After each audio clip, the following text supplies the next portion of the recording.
This is William K. Tom Merwin. This one. Welcome to the Tuesday Drive-a-thon or mobile home, whichever you want to choose.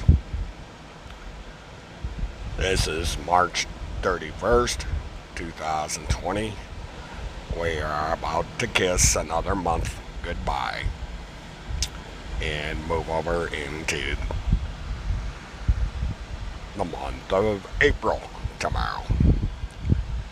And of course, we're going to be talking about today an April Fool, and that would be Timothy Charles Holmseth. Now, I do hope I'm going to be understandable. It appears that I have strep throat, which is the reason that I'm kind of on the border of laryngitis here. But we'll see if we can get through this mess. Oh boy. Anyway, it's actually a little bit cloudy today. Partly cloudy. We may get some rain finally. It hasn't rained in quite a long time here in Orlando. So we'll see what happens this afternoon when I get ready to leave. Now, Timothy Holmseth put up a video, as I discussed. And it appears to be an incident in an apartment where a lady gets in an argument with these people that are running around in hazmat suits. They've got all kinds of papers in their hands, and they're saying that this guy is dead, who apparently was not dead, or so the lady thinks. And Tim Holmseth says that this is a bunch of people going around pretending that they're officials or what have you. And he gets into this whole conspiracy theories as what you see in the headline here. And he posted the video up on his account. Now, there's just a slight problem. Tim Holmseth was absolutely and completely wrong. And what this does is this points out something that Tim Holmseth is famous for. He will take an incident, a set of circumstances, and he will interpret it to his own narrative, even though that narrative is going to be completely false. And he did it in this situation. He took an incident involving some people in an apartment complex and these officials and got it completely wrong. Now, here is the video in question. Watch the video. I'll see you on the other side. Right, so when were you told a fatality happened? Because the man that was, the homeless man that we are told that just died, we've just seen the police take him away to the hospital. I'm filming this now. The police were just, you're in your communal area, my building, and you're lying to us, spreading fear, telling us that this man died, and he's just been down there and saw that he is not dead. He has just been taken to the hospital by the police. He spoke to both the police and the homeless man. That man was a bit drunk. He asked him if he was okay, and he was fine. This was 5 to 10 minutes ago, and now you're coming up here spreading lies and fear and telling me this man is dead, and he is not dead. This man is not dead. Take them letters, take them somewhere else, because that man is not dead. I've been feeding that man. Wait. He's lying. We can stop putting those on because he's not dead. Until you find out if this man's really dead and prove that, then you need to stop putting these letters on there. Can I ask you to stop filming? Can I ask your name? I'm from one housing. You're from one housing. Can I ask your name? When they put a letter under your door saying the man's dead, he's not dead, he's fine. The man is absolutely fine.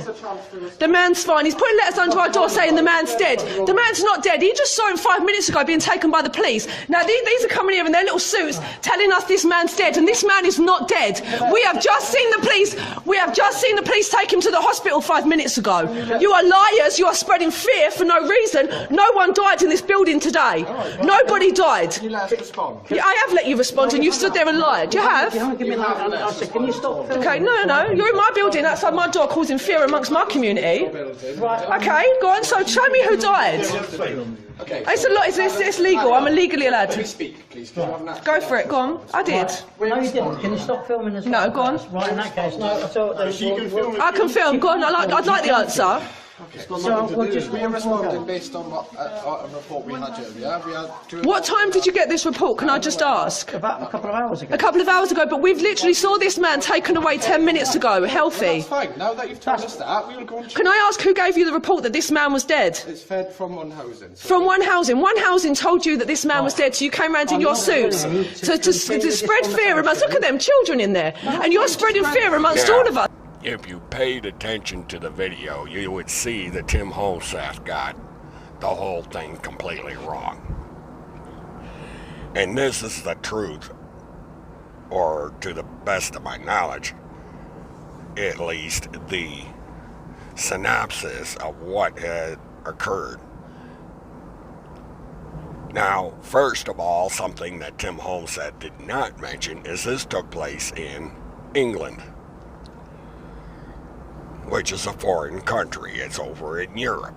Has nothing to do with the United States.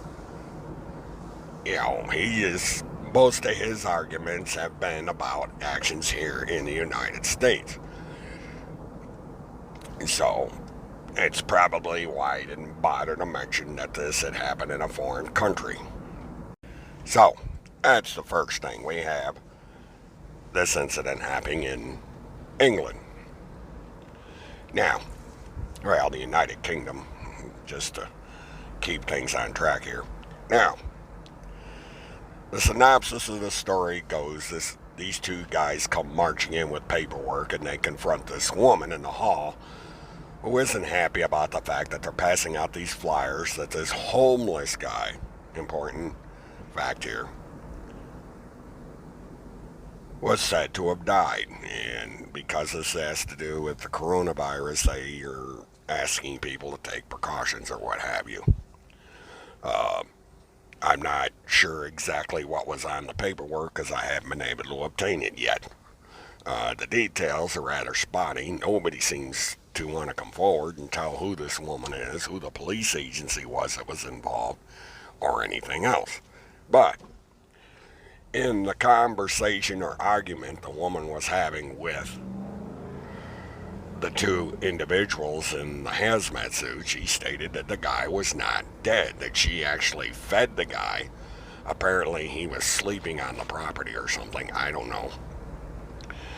And, you know, and she said she had seen the guy not that long ago. He was still alive. Now, the police had come and they had taken the man out of the apartment. And apparently somebody had informed these men in the hazmat suits a couple hours ago about this, and the woman said no, he was still alive and the police took him, and this was not that long ago. And she asked, where did you get the information? And the guy said, we got the information from somebody here at the complex.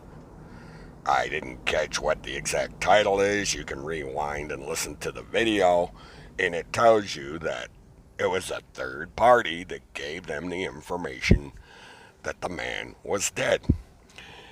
Now, what we seem to have here is not an outright fraud, as Tim Holmsath is declaring, but a bureaucratic snafu, a misunderstanding, somebody passing along bad information, just like Tim Holmsath does. That it was a third party that somehow got it in their head to tell somebody that this guy had died. It got to the health department, and in the middle of a pandemic with everybody dropping like flies and everybody getting sick and everything, that a mistake was made. And that apparently is what we have here, is a simple mistake. It's not people going around pretending to be officials spreading false rumors about the coronavirus. It's somebody that is acting on bad information. It's not the guy's fault in the hazmat suits that somebody screwed up. That's the gist of all this. You know, the people spreading this thing around in one part has a point. That people are getting careless with dispensing with information. Now, in this particular case, we have to define who exactly is at fault here. It certainly is not these two guys with the paperwork in their hands. They're just doing their job. They're going around giving out this paperwork as instructed by their superiors. That there was an incident. It was reported that somebody died in this building, and they're giving out a public service announcement to the tenants of the building.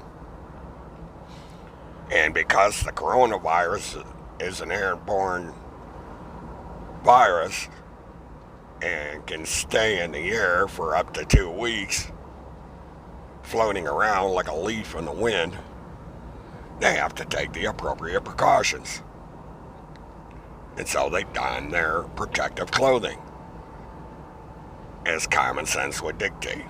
Doesn't look good, probably scares the bejesus out of people, but it's either wear the hazmat suit or die.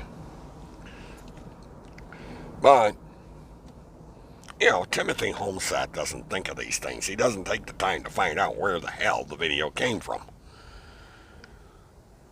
Now, when I learned of this video and everything, I looked around for it.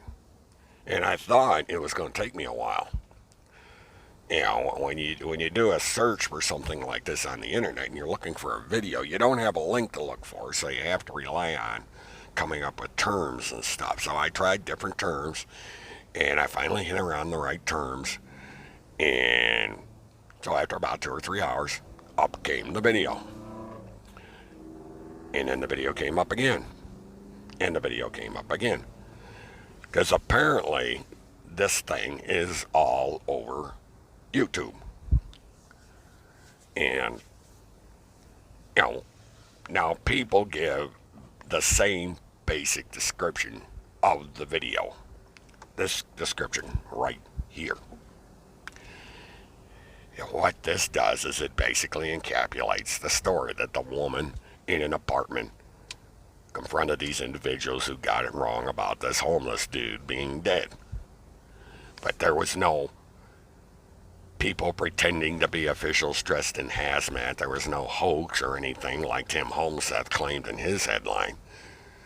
It was these guys were showing up mistakenly stating that a guy was dead. Now, there's one other thing to think about on this particular incident. First of all, there's been no follow-up.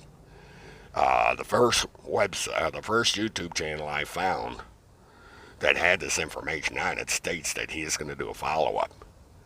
And the person apparently is someone that's very familiar with the goings-on in the United Kingdom. He's a resident over there. And so I would suspect that if he keeps his promise, we're going to find out a little bit more about this particular incident over the coming days. It's a little difficult for me to reach out for foreign law enforcement on this, but I'm going to give it a shot. And I've had dealings with Scotland Yard in the past and with certain local constabularies in London and the surrounding area.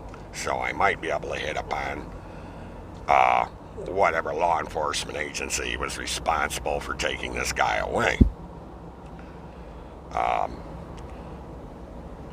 Now, the reason the guy probably got hauled away is, number one, the guy's homeless. He's squatting in a public housing unit, and he's not supposed to be there. So they hauled him off. just like you would if you had a homeless guy sitting on your front porch, or, you know, if you're in an apartment complex and you got a homeless dude sleeping in the hallway, the local cops would come and haul the guys away.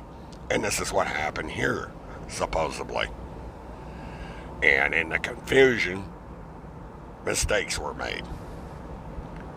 And this was something that was ideal for Timothy Holmseth and conspiracy theorists like him to make much ado out of nothing. Now, there have been reports of people being dead who are still alive. This has happened a number of times here in the United States. And it's not some big conspiracy where people are going around pretending to be health officials or something else. It's people that jump to conclusions, or for whatever reason they get their facts screwed up. And then about sometime within a day or two, the mistake is cleared up. We've had people declared dead that are still alive, and it's usually people like Tim Holmseth that start these rumors. And so this particular incident is a clear example of how Tim Holmseth operates. He takes something that has a foundation of facts, and he messes the whole thing up. He completely changes the narrative, makes it a false interpretation. You know, this is grossly misleading. It's very unprofessional, and it proves that Tim Holmseth is not deserving of any reward he was. One, because Tim Holmseth should have caught all this. It should not have been a retired truck driver from Florida that got to the foundational truth of the matter, and that is that somebody simply got their information wrong. There's not this big conspiracy about people going around pretending to be something they're not, which is what Tim Holmseth is doing. So in that part, he knows about going around pretending to be something he's not, because that's exactly what he's doing with this Pentagon pedophile task force. Now, another thing that happened was with Randy Q. Erickson, who doesn't seem to like my YouTube channel. And she put up this. And, you know, she makes snide remarks and everything in there. And all this is I'm losing people because I'm constantly talking about Tim Holmseth and the fraud that he's committing on the internet. And that if I were to move on and do something else, that maybe I'd get more followers. Now, wouldn't that be convenient for Randy, that if I cast Tim Holmseth off and went after somebody else? But Randy Erickson seems to forget that this is why I created the YouTube in the first place. It's because it was another avenue for me to get the word out there about Tim Holmseth. I've been writing about Tim Holmseth on my blogs for the last 12 years, about his relentless attacks against me, about the falsehoods he's reported against me, and about the group of people that have been after me for the last 12 years, accusing me of things that simply are not true. But Randy seems to have forgotten all that, or is ignoring it. But she seems awfully concerned that I should take my channel and move on to something besides Tim Holmseth. And in the process, she repeats the same falsehoods that Tim Holmseth repeats. She, by proxy, for whatever reason, decides that she wants to support pedophiles. Because all this material that's being put out there, the counterfeit check that's been debunked by law enforcement for years, and the illegal phone calls that were made to me, were done by pedophiles. It's documented, it's proven. There's a mugshot of the guy out there that made the videos. And Randy Erickson ignores that. And another reason that Randy Erickson wants me off YouTube is because of the lawsuit. See, Randy Erickson hasn't mentioned it yet, but it's alleged that Randy Erickson is going to be sued. For what? Slander and defamation of character. And one of the people suing Randy Erickson and Timothy Holmseth is Greg Sawyer. Now, for whatever weird reason, people are trying to associate me with Greg Sawyer. Tim Holmseth does it on his wacky websites, and then Randy Erickson simply links it onto her Facebook page. You know, this is how gaslighting works, or gang stalking works, whatever term you want to use it. It's the dispensing of completely false and defamatory information. I have not met Greg Sawyer. I have not contacted Greg Sawyer. I have no association with Greg Sawyer. Yet that seems to be what these people want. They want to hook me up with Greg Sawyer. Now, I don't care about Greg Sawyer. I don't care if he's legitimate or not. I'm reporting something that is going on. I'm reporting a fact. And the fact is that there is paperwork sitting in an Ohio court that incorporates Tim Holmseth, Preacher Dan, Randy Erickson, and a bunch of other people in a lawsuit. And that Greg Sawyer is one of the plaintiffs. There are 4 plaintiffs in the lawsuit, possibly more. And they have filed an intention to sue. Now, time will tell if they're going to follow through on this intention, but this is the beginning of a lawsuit. This is the beginning of saying that you are being sued. I understand that Daniel Lee, being the primary defendant in this case, has been given a summons. He has been served with the paperwork. And it says right in the paperwork that Timothy Holmseth, Randy Erickson, Phil McConnell, and others are being sued.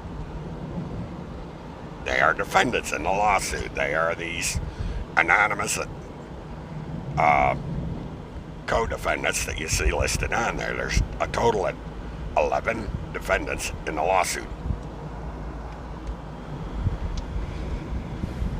So, you know, so once I started reporting on this on my channel,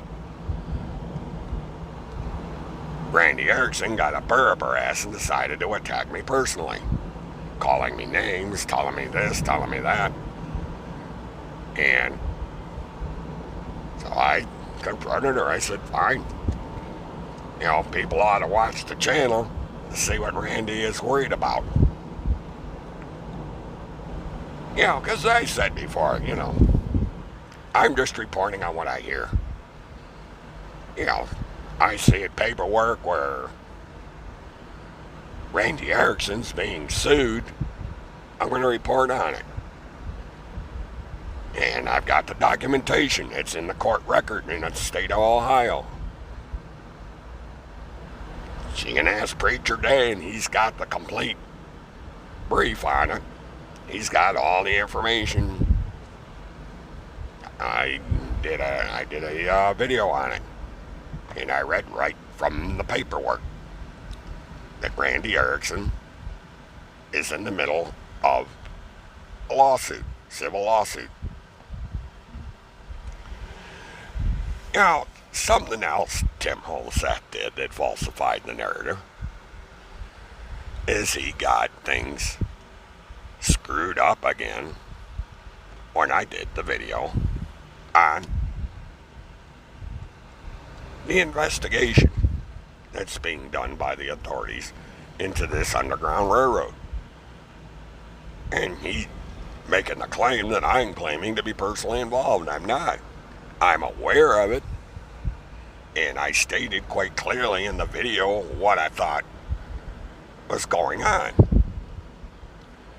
That Tim Holmseth is part of an underground railroad by association that may be getting mothers of these children who are in disputes with CPS out of the United States. And it may not be to save the children, but may instead be to exploit them. Because what they want to do is they want to trap the desperate mothers in a foreign country where they don't know anything about how things work in those countries and about how they can be exploited because they're a stranger in a strange land, and it is up to their handlers whether or not they're ever able to return to the United States. And I also stated that there are stories about people that have left this country and they have never been heard from again.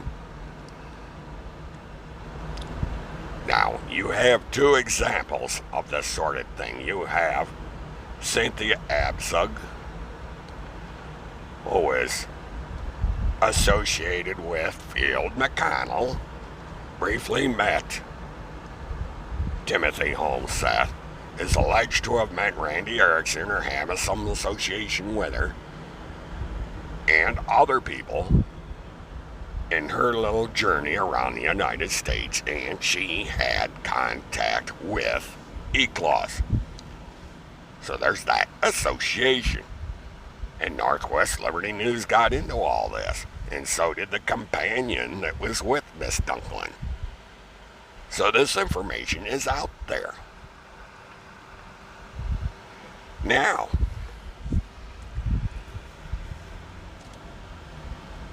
the situation with Miss Dunklin is she went to a house in Virginia. They wanted to give her a passport with diplomatic exemptions attached to it. They wanted to get her out of the United States along with her child. And who knows what would happen if they had succeeded. Now, at the time, Miss Dunklin didn't have her child with her. And so she went banging around the United States, went from Virginia apparently down to Georgia, then went down to Florida to say hello to Mr. Hallett and do whatever they did down in Ocala.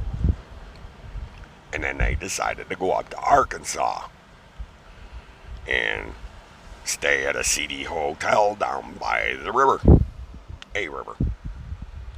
And then they decided, for whatever reason, to go to Montana, which is quite a distance from Colorado. They didn't go back to Colorado, they went over to Montana. And that's when they got caught. And that's when all this information came out. And it didn't come out from the police. It didn't come out from a police report. It came out of the mouth of the companion that was with them in a 3-part series. The guy's own words. Yeah, he debunked the QAnon thing that had to do with this meeting in Colorado. But anyone that's followed the actions of Phil McConnell, Tim Holmseth, and so forth know that these people are knee-deep in QAnon. It's all over Randy Erickson's Facebook page. Every other posting on her Facebook page has something to do with QAnon. And so to say that the Abzug case had little or nothing to do with QAnon is false. These people are all part of the same philosophy. They're all sovereigns. They don't believe in our system of justice. They claim that we have a share a court or whatever the hell you want to call it. You know, by saying that word, they're saying we're all being run by a bunch of Muslims. You know, I never knew Mike Pence was a Muslim, but, you know, that's what they're saying here. You know, they're tossing around a term. They have no idea what it means in saying that we are practicing Sharia law. Well, if we were practicing Sharia law in this country, Phil McConnell would be dead right now. He would have had his head lopped off with one of those weird looking swords they have over there, and he'd just whack and he'd be gone. There would not be no such thing as bail. There wouldn't be no such thing as habeas corpus. There would be none of that. It would just be, you're guilty, that's the end of it. No extradition, no nothing, just whap and you're dead. You know, people sit there and just demonstrate every day that they know absolutely nothing about anything. And so, Randy Erickson goes on this tirade, makes completely false statements about me, and encourages people not to watch my channel, which I think is interesting. But that's the whole point here. She's trying to get people not to watch my channel. You know, I'm not going to hold a gun to people's head and say, you got to watch my channel. If you don't want to watch my channel, that's your problem. You're missing out on a lot. Because you don't want to know what kind of a fraud Tim Holmseth is. And, you know, once again, I have to question people who believe that an unemployed pizza delivery driver from some sparsely populated town in the northwest part of a Midwest state would have the ear of the President of the United States. And someone is that important that he is the press secretary for this super duper secret PPTF would have to do is videos in the parking lot of a shopping center in a car piggybacking off a public Wi-Fi system. But this is what Tim Holmseth does. And he recycles old stuff that he's posted before over and over and over again. And then every once in a while he'll come up with nonsense like this latest thing about some dude getting evicted and acting like, you know, there's some special reason this guy got evicted, and the only thing the guy got evicted is he wasn't paying his damn bills. Now, I guess Tim Holmseth must think that the landlord is obligated to get this guy free room and board. Now, it is true we're going through a crisis, and they did come down finally with the ruling that you're going to have to suspend evictions, and you're going to have to put on hold collecting rent, collecting utilities, and that sort of thing. You know, and that's an issue in the state, you know, and that's something that's got to be dealt with. This guy is nothing special. You know, it's just Tim Holmseth barging in on a situation and making things completely up. And he's making himself out to be the, you know, the Pentagon Pedophile Task Force had nothing to do with anything in that dispute. For if they had, that guy would be living fat and happy right now with his lights on and a free apartment and everything. Pentagon Pedophile Task Force didn't do anything because they don't exist. You know, Tim Holmseth went through this long narrative about how the Pentagon Pedophile Task Force did this, did that, made all this effort, and for what? Nothing. You know, once again, Tim Holmseth comes out of the woods with the Pentagon Pedophile Task Force, and the Task Force is the new YouTube channel is now called, and nothing happens. Absolutely nothing happens. The guy gets evicted anyway. You know, that did a lot of good.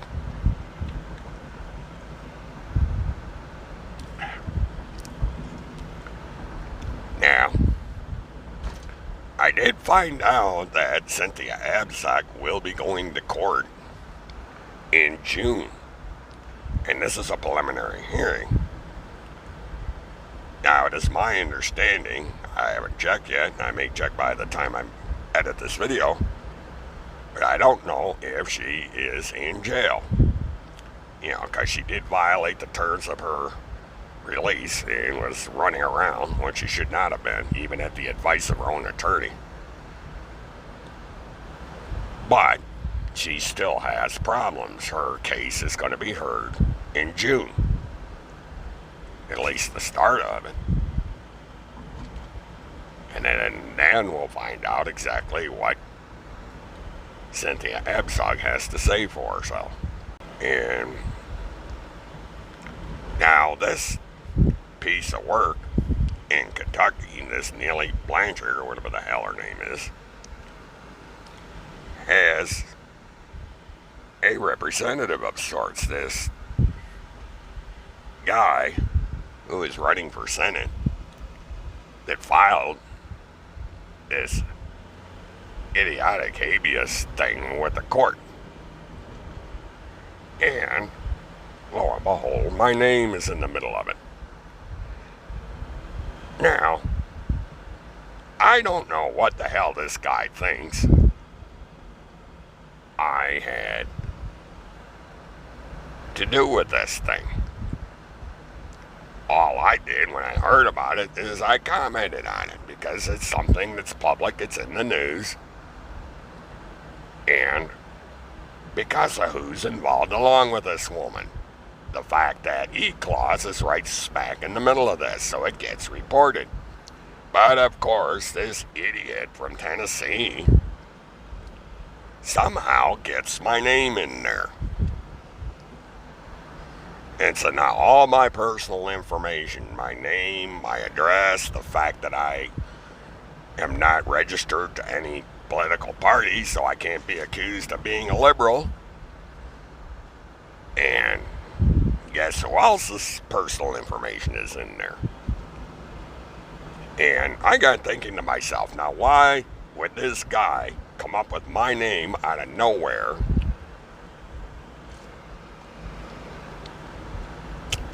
and involve me in something that I have nothing to do with? And there's other people's names in here too. And I looked the document over, and I spotted something about this document, the way it was written, the style it was written in, some of the footnotes that were used, and it dawned on me. It's this weirdo from Minnesota that prepared this document for this guy. That this guy has inserted himself in yet another one of these situations. He got involved with Phil McConnell's foreclosure, which didn't go anywhere. It's still being foreclosed on. And now he's decided to get his foot in the door on this situation with this girl in Kentucky, which I had nothing to do with. And they filed a FOIA, and they wanted all the dispatches and FOIA requests and all this. And guess what? They're going to find there wasn't any. I did not submit for a FOIA request in the Neely matter. I didn't have to, because the stuff is all out there. You know, anybody with an internet connection could have found out everything they wanted to know about the case. It was already reported. But, you know, they want to go ahead and throw this junk in the court. They can go ahead because it's going to be summarily dismissed.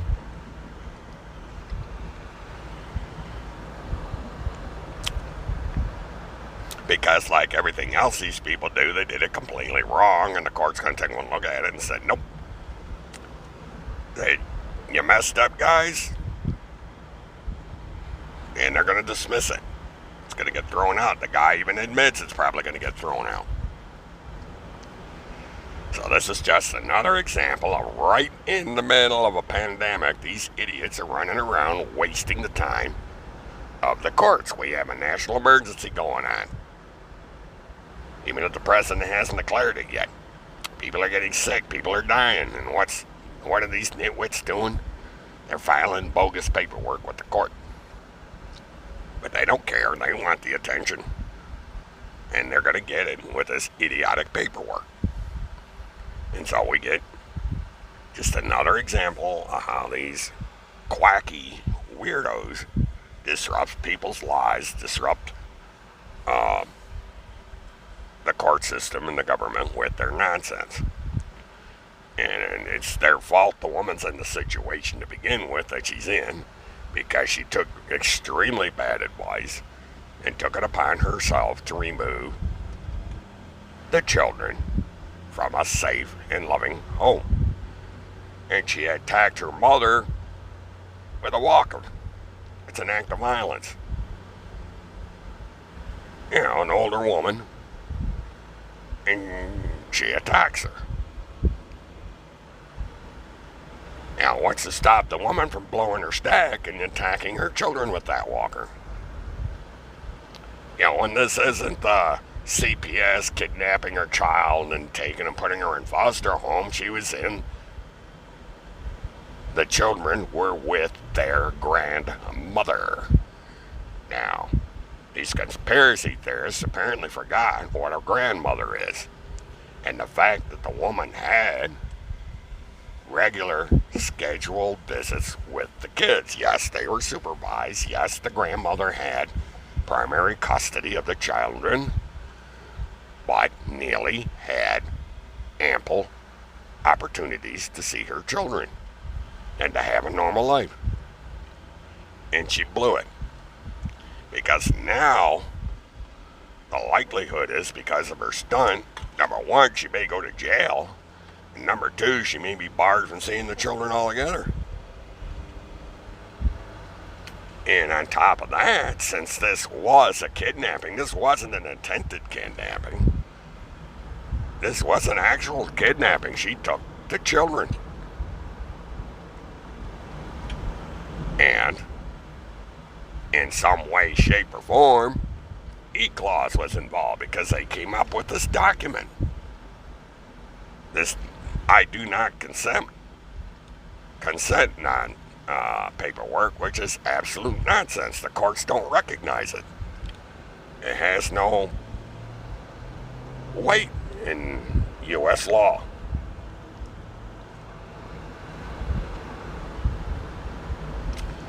It's sovereign citizen nonsense that gets spread around into the minds of gullible people like Neely. And now she's going to pay the price of following this advice. You know, she's in jail. She's not getting bond.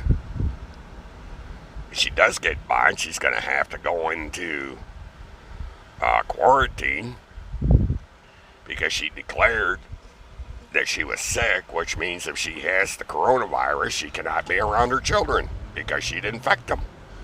So she's basically came up with an excuse to keep her away from her children. She has to go into isolation. She's a danger to her children. Real bright move, Neely. You know, you played right into their hands by opening your mouth and saying, oh, everybody's got a fever, everybody's sick. Well, guess what? You're going to get a Q-tip. If you haven't already, they're going to stick a Q-tip up your nose to find out if you've been exposed to the virus. And then you're going to be put into isolation. And that means that you cannot go near your children.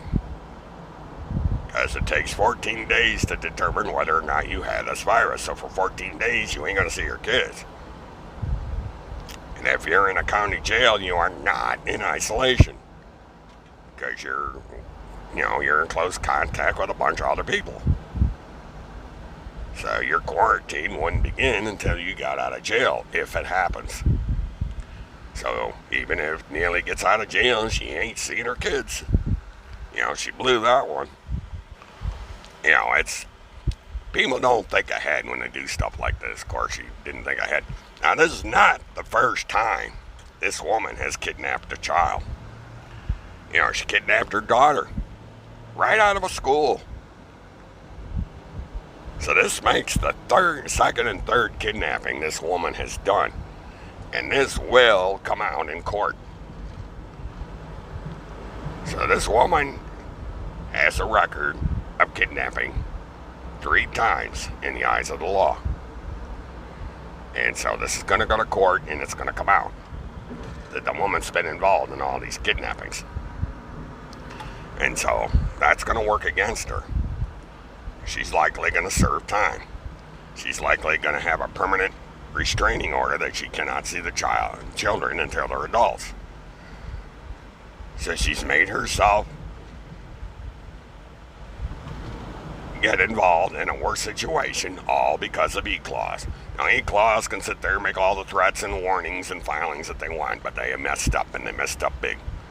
They ruined this woman's life. They ruined Cynthia Abzug's life. They ruined the lives of other people with their unbelievably bad advice. And it's people like Tim Holmseth who are going to get people in bad situations, if not killed, because of what they dispense out on the internet. Because this particular incident points that out. Tim Holmseth claims that the incident in the video is a hoax, that the people were pretending to be officials, and for whatever reason they were running around the halls terrorizing the people in the apartment. And there's people that are going to believe that. They're going to see that video, they're going to hear Tim's interpretation of it, and they're going to say, all right, well, if somebody in a hazmat suit comes in my apartment complex or knocks on my door, I'm not going to comply with whatever it is. In fact, I might shoot the guy. Tim Holmseth says that there's this vast conspiracy going on, that there's some evil thing going on, and I don't want to be a victim of it, so I'm going to take proactive action. And something will happen. It's inevitable. As people are in a state of panic, their nerves are finely tuned, paranoia is extremely high, so on and so forth. And so someone's going to do something, and someone's going to suffer for it. And, it's just a matter of time. Sometime we'll pick up a newspaper, we'll get on the internet, and somebody's done something in a panic, and somebody doing their job is going to die. Now, I'm going to close this out with another observation that I made on Randy's Facebook page. To one of these Looney Tunes that believe all this garbage and seems to think that this Pentagon pedophile task force is after my ass and I'm going to get arrested and all this other crap. Never going to happen. I ain't going to get arrested for anything. I'm not even so much going to get a parking ticket. These poor people have no idea who I am. They make stuff up about me. They don't bother to do any research. And, if the Pentagon pedophile task force existed, they would know exactly who I was. And they would be telling Tim Holmseth, knock it off. Leave Murtaugh alone, or we're going to arrest you. But there is no Pentagon pedophile task force. So for now, Tim has got a clear field. But someday he's going to find out that he has made a serious mistake getting me on his radar. We're one day closer to that time. And Tim Holmseth is going to have an awakening, the likes of which nobody has seen. Because he's going to find out the truth. And the truth is a hard master. In closing, as I get closer to the airport here,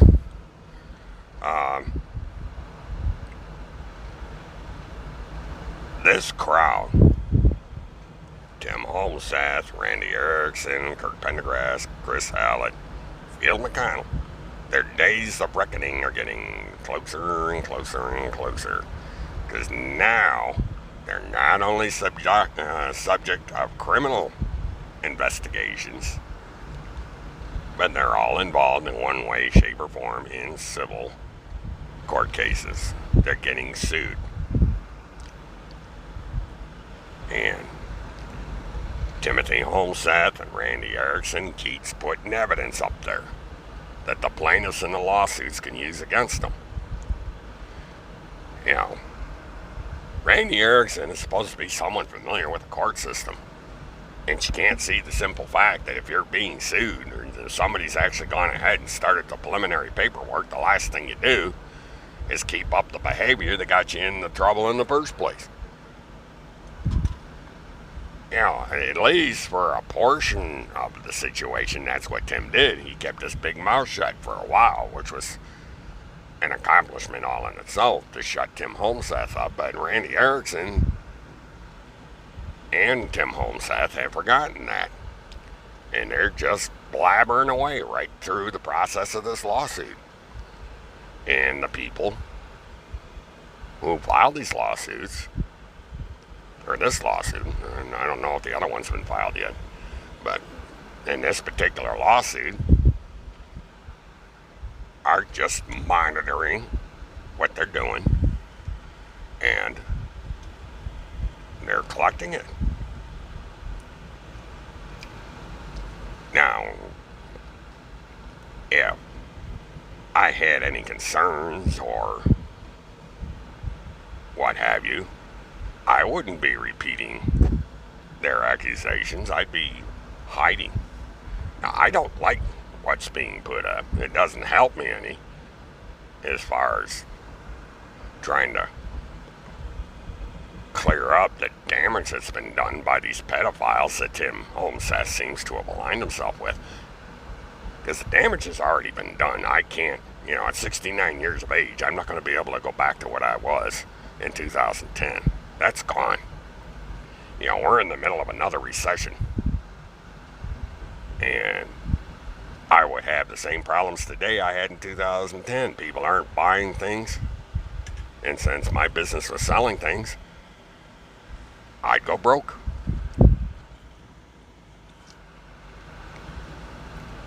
Because the last thing people want to do in a situation like this is buy a car. Cars are expensive. Even the cheap ones are expensive.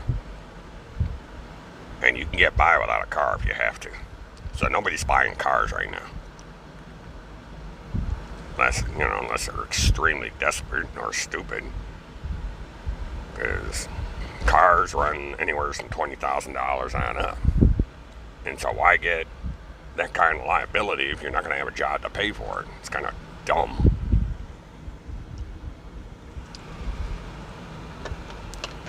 So unless you got a couple grand where you can plop yourself down on a banger to get you around town, you're not going to have a car. You're going to have to take a bus, you're going to have to take Uber, whatever.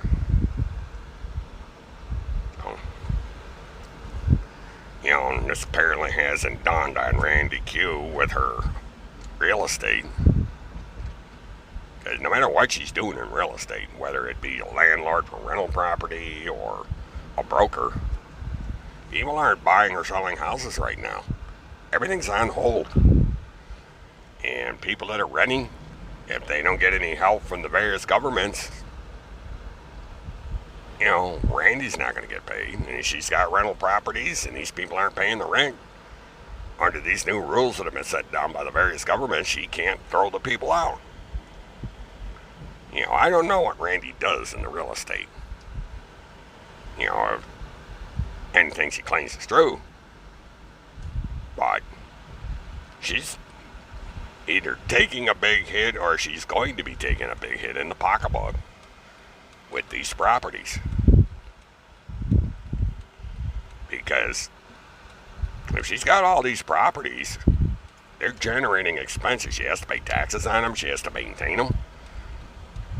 And if they're generating an income, she better hope that the people that are living in them can pay their rent, because if they can't, she's going to be screwed. And there's going to be people that she rents to, if this is the case, that may take advantage of the laws and say, hey, there's a moratorium on this stuff for 90 days or whatever, and we're not paying your damn rent. And our cash flow is going to get cut off. And these people, with their actions, are risking getting this disease and getting this virus. Because they're completely disregarding the instructions that are being given. they're calling it a hoax. They're saying it's fake, that the virus is nothing. She said it to me. Says if you get the virus, you ain't gonna die, or might not die, which is true. I mean, not everybody dies that has this thing, but they get really, really, really sick. This is not something that's pleasant. I know people, personally, that have been tested positive for this ailment, and they're suffering. Now, there's some that have come through on the other side, thankfully. But they've been hit both physically and economically because of it. You know, hospital bills, time lost from work, time lost away from family, all this stuff. And one thing people don't realize is that there is more than one strain of this thing out there. There's multiple strains of this virus. It's a classification of viruses. It's not just a single virus. But facts get in the way of conspiracy theories. And so that gets shoved aside. Facts and the truth get shoved aside in situations like this. Because people like Randy Erickson, they don't care about the truth. They just care about their little conspiracy theories about their sovereign citizen nonsense. And about these weird legal forms that they file with the courts that are a complete waste of time. That cost taxpayers money because they have to put up with this crap. But Randy Erickson, no, she doesn't think about that. She just thinks about the cause and about the attention she gets. It's amazing. But truth has a way of filtering through the nonsense. And that's what's slowly beginning to happen as I see more and more organized efforts to combat the frauds. Because every day I turn around and I see another group being formed or have been around that are countering this nonsense, getting the truth out to people that want to hear the truth. And these people are being exposed for the frauds that they are. And what I find interesting about this is I'm small potatoes. I'm probably the least important person out there when it comes to the dispensers of truth. You know, Randy Erickson sits there and complains about my channel and says, oh, you're losing listeners and followers and all this stuff. And I say, you know, that's probably true. I've noticed that I've hit a stalemate on my subscription count. But there's people out there a lot bigger than me. They get a lot of listeners. You get a lot of viewers and have big impact that are on the same page. And they're getting the word out.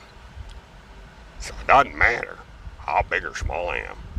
I'm just another grain of sand on the beach. But there's some boulders out there. And boulders have a lot of impact. So that's okay, Randy. You poke fun of me, you call me names, all that stuff. You know, that doesn't change the fact that you're in a lot of trouble. You just don't want to face it. You hide on your little conspiracy blogs. You hide Tin Hat Timmy. You finance Tin Hat Timmy because he can't afford to be on his own. And you let other people fight the fight. You let Bill McConnell fight the fight. It's like I said, you know, no matter how wrong-headed Bill McConnell is, how stupid his argument is, the guy's got more balls than Tim Holmseth will ever have. Tim Holmseth is a coward. He runs away from a fight. Bill McConnell, at least, runs straight into it. He may destroy himself in the process, but at least people can look back and say Phil McConnell fought the good fight. He stood up for himself. Timmy, he ran away. He hid behind conspiracy theories, false narratives. He hid under a skirt. That's the truth about Timothy Holmeseth. So, until later, this is William K. Murtaugh, Mert Witness 1. Have a good one.